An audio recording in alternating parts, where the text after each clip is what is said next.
ইবনু শাহাব জোহরি বলেন, কানান নাস হিনামা ইয়াখরুজুনা ইউকাব্বিরুনা, বাড়ি থেকে বের হওয়ার সময় তাকবীর শুরু করতেন হাত্তা ইয়াসুলুল মুসাল্লা, ঈদের মাঠে যাওয়া পর্যন্ত। বাড়ি থেকে বের হওয়ার সময় বলতেন ঈদুল ফিতরে আল্লাহু আকবার আল্লাহু আকবার লা ইলাহা ইল্লাল্লাহ আল্লাহু আকবার আল্লাহু আকবার ওয়ালিল্লাহিল হামদ, আল্লাহু আকবার কাবীরা আলহামদুলিল্লাহ কাসীরা সুবহানাল্লাহ বুকরাতান ওয়া আসীলা। এই দুয়ার আমি কোনোদিন প্রমাণ পেশ করতে পারিনি, যার কারণে এটা বলি না। এমনি বলবে সুবহানাল্লাহ আলহামদুলিল্লাহ আল্লাহু আকবার বলবে, অন্যথায় এটা বলবে আল্লাহু আকবার লা ইলাহা ইল্লাল্লাহ আল্লাহু আকবার ওয়ালিল্লাহিল হামদ। হাত্তা ইয়াকসুরুল ইমাম, ইমাম যখন সালাতের জন্য বের হবে তখন এটা বন্ধ হয়ে যাবে। সারাদিন চলবে তার এটা নিশ্চিত বিবরণ পাওয়া যায় না। তবুও বললে একদিন ফজরের পর থেকে নিয়ে সূর্য ডোবা পর্যন্ত ঈদুল ফিতরে, আর ঈদুল আজহাতে হবে 1 তারিখ থেকে নিয়ে 13 তারিখ পর্যন্ত। ওটা লম্বা হয়ে গেল। ওই 10 দিন যে খুব দামি দিন, কি দিয়ে দাম পার করবেন? দামি যে তো কি দিয়ে দাম দিবেন? 1 তারিখ থেকে 13 তারিখ পর্যন্ত চলবে আল্লাহু আকবার লা ইলাহা ইল্লাল্লাহ আল্লাহু আকবার ওয়ালিল্লাহিল হামদ। খালি যারা হজ করতে গেছে তারা নাই খালি বলছে লাব্বাইক আল্লাহুম্মা লাব্বাইক লাব্বাইক লা শারীকা লাক লাব্বাইক ইন্নাল হামদা ওয়া নি'মাতা লাকাল মুলক লা শারীকা লাক। তোমার দরবারে উপস্থিত, আমরা তোমার দরবারে উপস্থিত, প্রশংসা তোমার, অনুগ্রহ তোমার, রাজত্ব তোমার, কোনো শরীক নাই তোমার। লাব্বাইক আল্লাহুম্মা লাব্বাইক লাব্বাইক লা শারীকা লাক লাব্বাইক ইন্নাল হামদা ওয়া নি'মাতা লাকাল মুলক লা শারীকা লাক। ওরা না এটা বলছে, আমাদের বলার কিছু নেই, আমরা একবারে মাঠ ঘাট একাকার করে দেবো। আল্লাহু আকবার লা ইলাহা ইল্লাল্লাহ আল্লাহু আকবার ওয়ালিল্লাহিল হামদ। ইয়াখরুজু আবু হুরায়রা আব্দুল্লাহ ইবনে উমর ইলা সুক ফিল আইয়ামিল আশর। আব্দুল্লাহ ইবনে উমর আবু হুরায়রা যুলহিজ্জার 1 তারিখ থেকে নিয়ে 13 তারিখ পর্যন্ত বাড়ি থেকে বের হতেন, বাজারের দিকে রাস্তায় বলতেন আল্লাহু আকবার লা ইলাহা ইল্লাল্লাহ আল্লাহু আকবার ওয়ালিল্লাহিল হামদ। ওই কবরের নাস মা তাকবীরাতিহিমা, ওদের দুইজনের সাথে যারা শুনতো রাস্তাঘাটে বাজারে, তারা বলতো আল্লাহু আকবার লা ইলাহা ইল্লাল্লাহ আল্লাহু আকবার ওয়ালিল্লাহিল হামদ। পুরুষেরা এবার ঈদের মাঠে যাচ্ছে, তাহলে মহিলাদের সাথে নেন, তারপরে তখন ঈদের মাঠ। এখন আমরা কোথায় আছি? রাস্তায়, বাসা থেকে বের হচ্ছি, মহিলারাও বের হবে। উম্মু আতিয়া রাদিয়াল্লাহু তাআলা আনহা বলেন, উমিরনা নুখরিজাল হুইয়াজা জাতিল খুদুরে, আমাদের ঋতুবতীদেরকে ঈদের মাঠে যেতে বলা হয়েছে, যুবতী মেয়েদেরকে বলা হয়েছে। ভালো মহিলা তো ঈদের মাঠে যাবেই, ঋতুবতীও যাবে। আব্দুর রাজ্জাক সাহেব কালিকাপুরে মহিলাদের ব্যবস্থা নেই বলে ওরা কি আরে ধানের কি আরে দাঁড়াবে মাঠে, রাস্তায় দাঁড়াবে। গ্রামবাসী করে না কেন? সাথে সাথে করতে 24 ঘন্টার মধ্যে মহিলাদের জন্য ঈদের ব্যবস্থা করতে হবে। সব কিছু হয়, এটা হয় না। দুনিয়া হয়, বাড়ি হয়, বিল্ডিং হয়, এটা কেন হয় না? এটা হবে বলে জায়গা নেই, যদি স্কুল মাঠে হবে। ওই জায়গা বাদ, কোথায় হবে? আগামীকাল থেকে স্কুল মাঠে হবে, কোনো এক জায়গাতে। ছেলেদের খেলার জায়গা হয়, সলাতের জায়গা হবে না, ফাঁকা জায়গায়। এখন বলবো ফাঁকা জায়গায় কোথায় সলাতে হতে হবে তার। এখন চলে আসে ঈদের মাঠে। এইবার ঋতুবতী মহিলারা ঈদের মাঠে যাবে, ভালো মহিলা তো যাবেই। সলাতের সময় ঋতুবতী মহিলারা পৃথক হয়ে থাকবে। ইয়াশহাদুনা জামাতাল মুসলিমিনা দাওয়াতাহুম, তারা মুসলমানদের তাকবীরে দুআতে শরীক হবে এবং বক্তব্য শুনবে। ইউকাব্বিরনা মান নাস, ঋতুবতী হায় জ্বলা মহিলারা বলবে লাব্বাইক আল্লাহুম্মা লাব্বাইক লাব্বাইক লা শারীকা লাক লাব্বাইক। মহিলারা বলবে আল্লাহু আকবার লা ইলাহা ইল্লাল্লাহ আল্লাহু আকবার ওয়ালিল্লাহিল হামদ। ঋতুবতী হায় জ্বলা মহিলারা বলবে আল্লাহু আকবার লা ইলাহা ইল্লাল্লাহ আল্লাহু আকবার ওয়ালিল্লাহিল হামদ। তো তাহলে মধ্যেখানে কথা বলিনি, এখন মহিলার হজ তো ওরও তো ঋতু হয়ে গেছে, তাহলে ওও বলবে লাব্বাইক আল্লাহুম্মা লাব্বাইক লাব্বাইক লা শারীকা লাক লাব্বাইক ইন্নাল হামদা ওয়া নি'মাতা লাক লা শারীকা লাক। ঋতু অবস্থায় কোনো মহিলা কাবা ঘর তওয়াফ করতে পাবে না, এটা বন্ধ থাকবে। সালাত তালবিয়া চলবে। ঋতুবতী মহিলার হজ করতে গিয়ে ঋতু শুরু হয়ে গেলে, হাই শুরু হয়ে গেলে কাবা ঘর তওয়াফ করা নিষেধ, সালাত আদায় করা নিষেধ, এই দুটা কাজ বন্ধ। বাকি কোরআন মাজিদ পড়বে, হাজিরা যা করে তাই কোরআন মাজিদ ধরে পড়বে। হায়জালা মহিলা কেন হাজিরা ধরে পড়ছে? আল্লাহ রাসূল বলছেন ইসলাম আয়াসাল হাজ্জ, আয়েশা কার্য কেন? বলে এই যে আপনারা তো উমরা নিয়ে যাবেন, হজ নিয়ে যাবেন, আমার এখন হাইজ হয়েছে, আমার তো উমরা হলো না, আমি এখন কি করি? তাই আমি কাজ। আর এগুলো তো আদমের মেয়েদের উপরে ফরজ করা হয়েছে, তুমি চিন্তা করো কেন? হ্যাঁ, ইসলাম আয়াসাল হাজ, হাজিরা যা করে তুমি তাই করো। তুমি কাবা ঘর তওয়াফ করবে না আর সালাত আদায় করবে না, বাস হাজিরা যা করে তাই করো। হাজিরা বলে লাব্বাইক, তুমি বলো লাব্বাইক। হাজিরা বলে সুবহানাল্লাহ, তুমি বলো সুবহানাল্লাহ। হাজিরা কোরআন তেলাওয়াত করো, তুমিও কোরআন তেলাওয়াত করো, যা আছে সবই করো, শুধু দুইটা কি বলেন তো? দুইটা কি? এক সালাত আর তওয়াফ, এটা করতে পারবে না। ঋতুবতী মহিলার ঈদের মাঠে যাবেই। একজন মহিলা বলল আল্লাহ রাসূল এহদারা লাইসা লাহা জিলবাব, আমাদের অনেকের মহিলাদের না কারো কারো চাদর নাই, তো কি গায়ে দিয়ে যাবে? এই দেখছেন চাদর লাগবে। উপস্থিত বৈঠকের মুসলিম না, আপনি ওভাবে এসছেন কেন? ছোট ব্লাউজ পরে দেবরের মোটরসাইকেলে এসছেন আপনি? ছি ছি ছি ছি, দেবরকে ওভাবে ভালোবাসছেন কেন? দেবর আপনার দেবর, তাকে মূল্যায়ন করতে হবে, এ কথাই ঠিক। কিন্তু ভালোবাসা দিয়ে আদর করে কথা বলে মজাক করে তাকে সম্মান করতে হবে, এ কথা ঠিক নয়। আমাদেরও বাড়িতে আছে পুরুষ নারী, একজন আর একজনকে জানে না। আমার একটাই ছোট ভাই মুস্তফা কামাল, একটাই, আমরা দুই ভাই। এখন পর্যন্ত মুস্তফা কামাল জানে না যে ওর ভাবি কেমন, অথচ ও আমাদের বাড়িতে আছে, থাকছে, খাচ্ছে। ওই কিছুদিন থেকে একটু কমেছে, এই অল্প কয়েকদিন থেকে, 2, 4, 5, 7 বছর থেকে হতে পারে। সম্মানিত দিনী ভাই বোন, ওটা ব্যক্তিগত ব্যাপার। যখন মানুষ নিজ স্বাধীনতা, নিজের মান সম্মান বিবেচনা করে কোনো মহিলা, তখন সে পথঘাট বের করে নেয়। কোনো মহিলা যখন নিজের পর্দাকে নিজে রক্ষা করব মনে করে, তখন কি করে নেয়? পথঘাট বের করে নেয়। কিছু কঠিন হতে পারে, হয় স্বাভাবিক। সম্মানিত দিনী ভাই বোন, কোথায় আছি এবার? ঈদের মাঠে। ঈদের মাঠে এবার চলেন, ঈদের মাঠে যাই। ইখরুজ রাসূলুল্লাহ সাল্লাল্লাহু আলাইহি ওয়াসাল্লাম ইলাল মুসাল্লা তুহমালুল আনাজা, একটা লাঠি সাথে নিয়ে যাওয়া হতো। ফানসিবা বাইনা ইয়াদাইহি, লাঠিটা সূত্রা হিসাবে গেড়ে দেওয়া হতো। ফাইসাল্লি আলাইহা, আল্লাহ রাসূল সে লাঠির দিকে মুখ করে সালাত আদায় করতেন। ওয়ানা যালিকা লা ফাদা ফিহা আইস্তাতারু বিহি, লাঠি গাড়া হতো কেন? ঈদের মাঠে কোনো কিছুই ছিল না যা সামনে রেখে সালাত আদায় করা যায়, এই জন্য ফাঁকা জায়গায় ঈদের সালাত হতো। এই জন্য শুনুন, খুব ভালো করে শোনেন, আল্লাহর নবী ফাঁকা জায়গায় যাচ্ছে ঈদের সালাত আদায় করতে, মসজিদে নববীর উপর দিয়ে যাচ্ছে।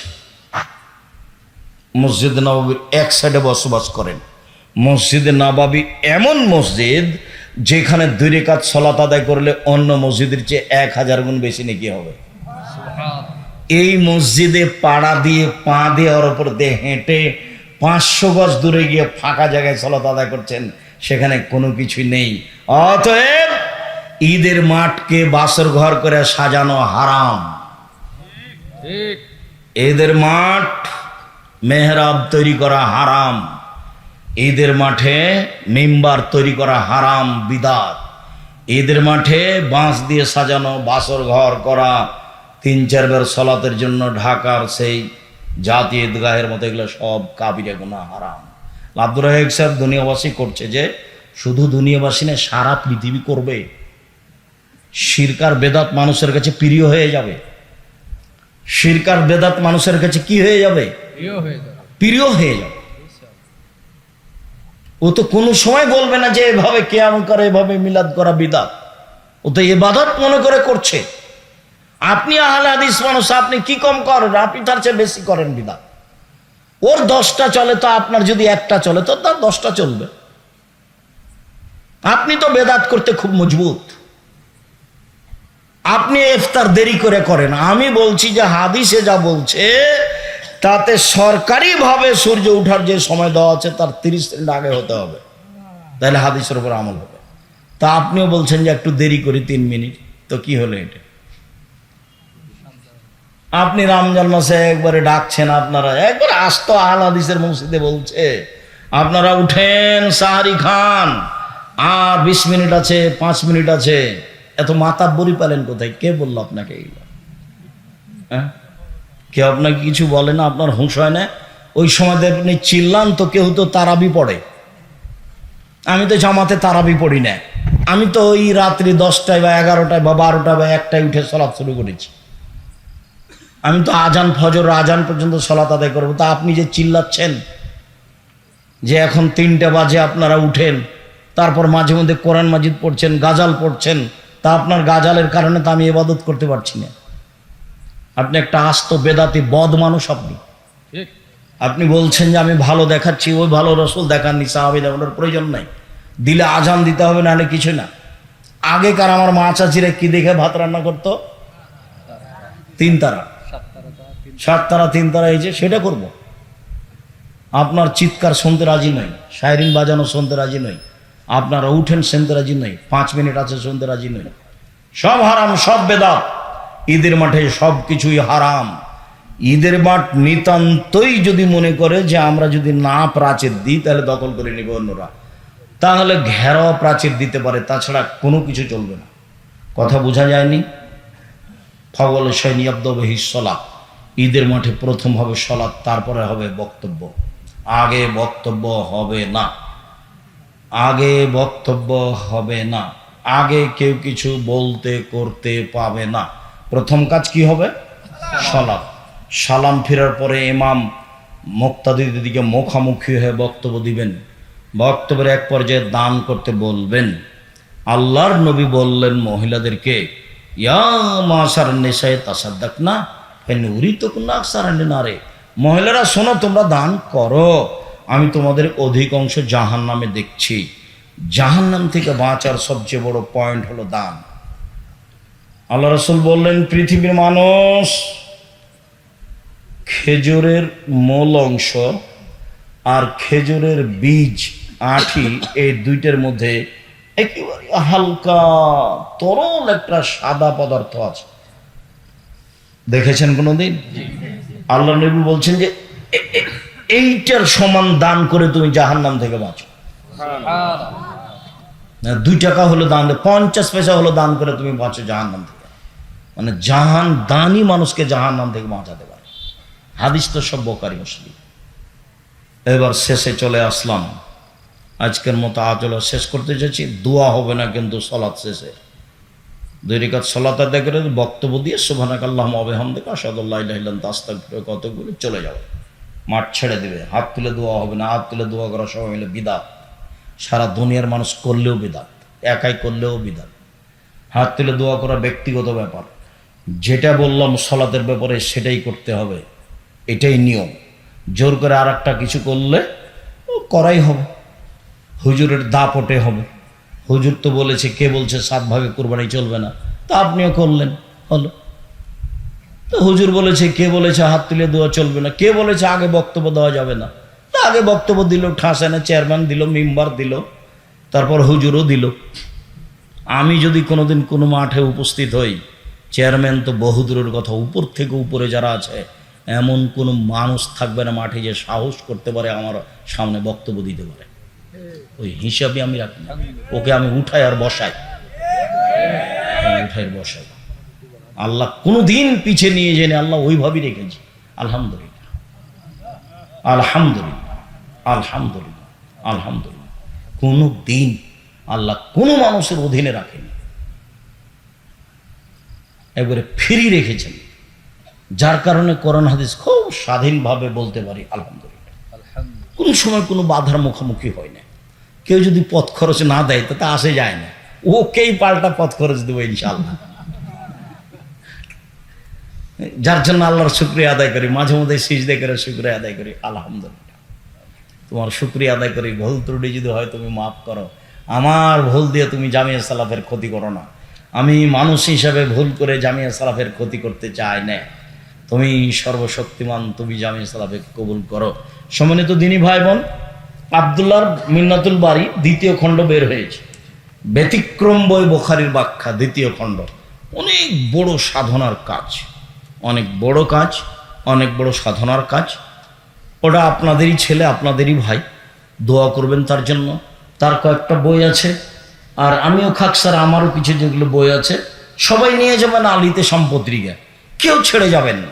এটা আমার অনুরোধ। 30 টাকাতে একটা পত্রিকা নিয়ে যাবেন। আপনার টাকা দিয়ে কিন্তু পত্রিকা ছাপে, 2.5-3 লাখ টাকা হয়, প্রশ্নের উত্তর হবে না।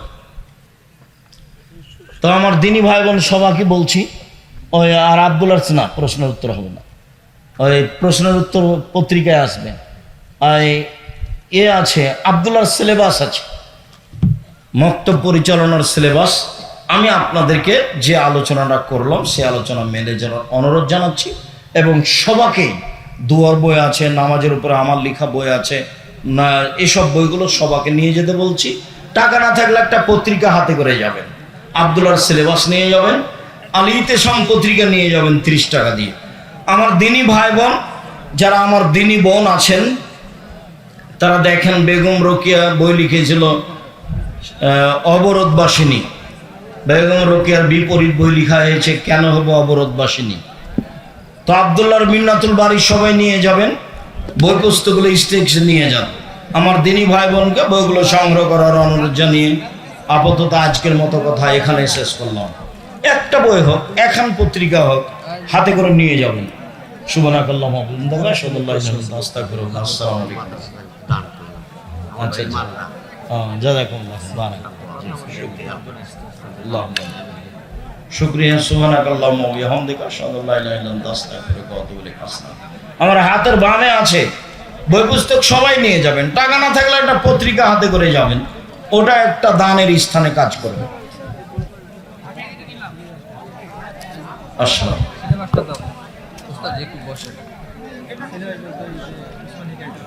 আমি বসে আছি, আমি দৌড়বো না কিন্তু। সামনে দাঁড়িয়ে কিছু কষ্ট মিডিয়া তো সব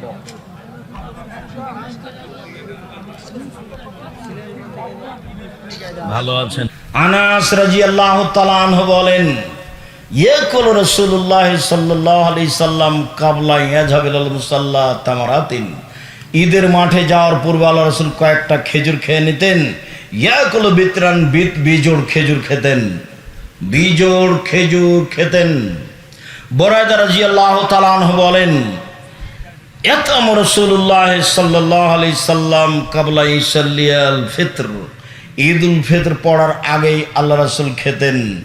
ওয়ালা ইয়াতাম ইলা ইসাল্লিয়া, আর কুরবানির সালাতের পরে খেতেন। তাহলে ঈদুল ফিতরে আগে খেতেন, ঈদুল আজহাতে পরে খেতেন। 3 নম্বর গেল। 4 নম্বর হলো কখন বের হবেন ঈদের সালাতের জন্য। আব্দুল্লাহ ইবনে বুসর রাদিয়াল্লাহু তাআলা আনহু বের হলেন তার কিছু জনগণকে নিয়ে।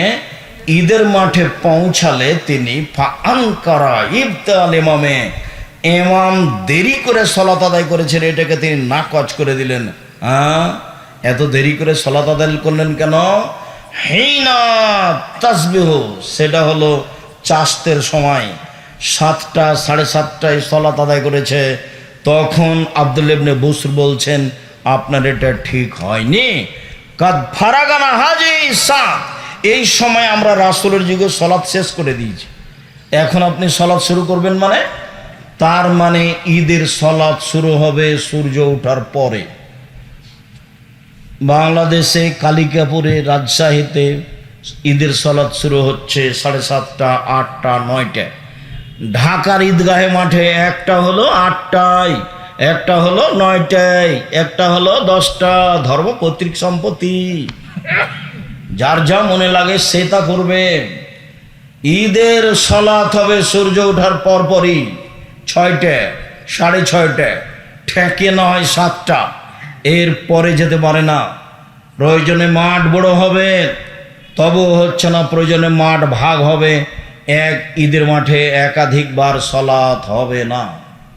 সারা দুনিয়ার মানুষ করলে সারা দুনিয়ার মানুষ ইবাদতি, তারা রাসূলের সুন্নাত মানে না।